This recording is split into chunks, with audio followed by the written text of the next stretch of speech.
Ya, bertemu lagi dengan saya. Assalamualaikum warahmatullahi wabarakatuh. Kali ini kita akan melakukan sortir-sortir ikan.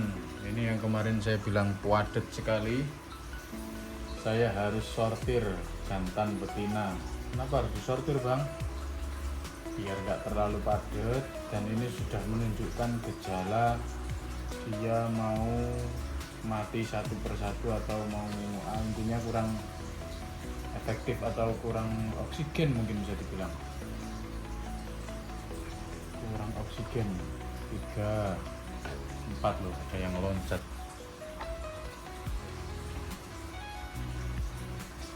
Tenang.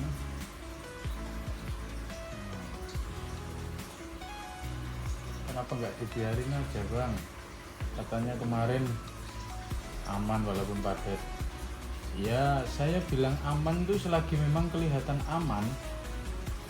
Nah, ketika memang sudah menunjukkan gejala ketidakamanan, ya kita harus segera tangani, jangan nunggu ikan itu langsung sakit. Ketika sudah sakit soalnya, aduh, sudah pasti kemana-mana itu. Maksudnya kemana-mana, matinya pasti banyak. Nggak satu dua aja. Dan nanti ikan sisanya pun berpotensi bermasalah, belum tentu sehat. Loncat lagi. Jadi jangan nunggu ikan itu mati atau ikan itu pada kuncup atau nggak sehat, harus kita segera tangani. Saya nggak hitung ya kelamaan kayaknya, jadi sambil saya mau cerita-cerita soal apa ya kemarin ya. Oh iya, soal sambungan dari populasi kemarin. Jadi memang populasi itu harus sangat diperhatikan demi untuk kelancaran hidup dan pertumbuhan ikan. Pertumbuhan ikan kalau ingin cepat, selain memang pakan harus cukup. Yang saya maksud cukup di sini adalah yang memang kebutuhannya sehari-hari seberapa, bukan cukup itu artinya saya kasih dikit aja kayaknya cukup lah. Itu juga cukup, tapi cukup untuk dia bertahan hidup, belum tentu cukup untuk dia bertumbuh kembang. Kalau cukup untuk dia bertumbuh kembang, ya sebetulnya yang dibutuhkan memang banyak, nggak sedikit. Seperti itu. Nah, kalau pakai pelet gimana, Bang? Apakah bisa tumbuh berkembang dengan pesat atau cepat? Bisa juga. Nggak jadi acuan, pakan apapun gupi itu asal memang dia doyan, ya gak masalah. Kalau memang itu adalah makanannya juga, jangan asal makanan manusia gitu, dikasih pakan ke gupi. Ya beberapa pakan manusia bisa dikasih pakan ke gupi, tapi alangkah lebih baiknya memang pakan khusus ikan gupi gitu. Nah, kembali ke pertumbuhan tadi dan populasi. Kepadatan populasi yang terlalu padat itu membuat kalau saya bicara soal teori, ya pasokan oksigen dalam air pasti jadi berebut, apalagi kita tidak menggunakan aerator, apalagi kita peliharanya di indoor. Kalau kita peliharanya di outdoor, pasti akan lebih banyak suplai oksigen dari alam atau dari outdoor dibanding kita di indoor. Tapi tetap kita harus jaga populasi idealnya agar supaya agar supaya mereka nyaman tinggal di sananya, di setiap medianya itu mereka nyaman. Seperti itu.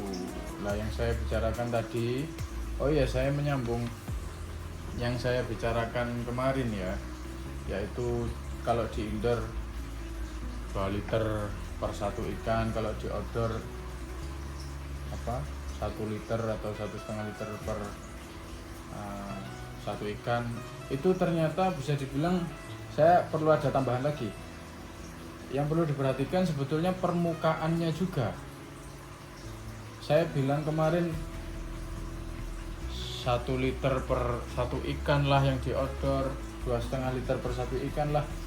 Itu juga kalau permukaannya sesuai dengan media saya, permukaannya artinya luas, lebih condong ke luas daripada ke ketinggian air.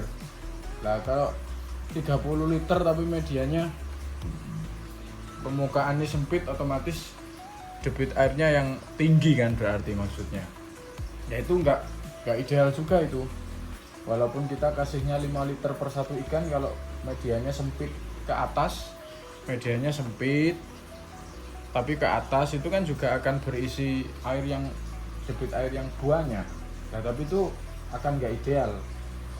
Ikan akan senantiasa berenang di atas karena dia mencari pasokan oksigen. Lah yang ideal yang saya maksud ya kemarin yang sempat juga saya tambahkan, yaitu media ikan gapi yang paling ideal adalah permukaan yang luas walaupun debit air yang nggak seberapa banyak atau airnya itu nggak seberapa tinggi, pendek-pendek aja segini gitu, segini, tapi permukaannya luas banget kayak nampan, kayak apa liter box ya, seperti itu yang paling ideal untuk ikan gapi. Jadi permukaannya yang luas dengan air yang ketinggian air yang ya cukup saja lah, nggak usah terlalu tinggi seperti itu. Ini tinggal dikit jantannya. Nah ini ada contoh yang tidak normal. Nah ini harus kita buang. Nah ini kelihatan nggak? Ini dia berenangnya itu aneh. Nah yang seperti ini biasanya kita buang. Nah, kita harus siapkan wadah sendiri untuk ikan-ikan yang seperti ini. Itu yang kita namakan reject. Nah, seperti itu. Nanti saya kasih tunjuk mana yang reject. Tapi ya cepat saja sih ini karena durasi waktu juga nggak pengen terlalu lama. Ikan yang dilihat dari segi bodinya juga nggak normal, terus berenangnya juga agak ndanga, itu ciri-ciri ikan yang masuk reject. Terus pertumbuhannya dia relatif lebih kecil, dan kecilnya itu bener-bener dia sendirian yang kecil, bukan ada sebayanya dia yang memang pertumbuhannya nggak normal atau dia mengecil gitu, bukan, bener-bener sendirian. Nah itu artinya dia gimana ya, bisa dibilang cacat genetik atau ya biasanya cacat dari 1% dari satu peranaan gitu. Kalau yang seperti itu biasanya langsung saya buang, nggak perlu lama-lama gitu. Ini kayaknya sudah betina semua. Ini tadi contoh yang nggak normal berenangnya, terus badannya itu nggak bengkok, lurus, tapi lurusnya lurus aneh gitu loh. Perutnya nggak mau bertumbuh, nggak mau gembung sama sekali, padahal dia ya makan. Nah ini namanya cacat genetik. Pasti kita buang kalau yang seperti itu. Nah ini jantan-jantan semuanya. Saya perdekat. Nah, apa ada koreksi ini? Ada yang betina? Kayaknya sudah aman sih. Oh ini ada betina ini. Oh betina tadi. Oh jantan yang belum sepenuhnya jantan. Nah ini betina ini kayaknya. Nah kenapa masuk ini? Betina yang kayaknya reject. Dia makanya ramping kok masuk sortiran jantan, karena kelihatannya ramping, ternyata dia reject.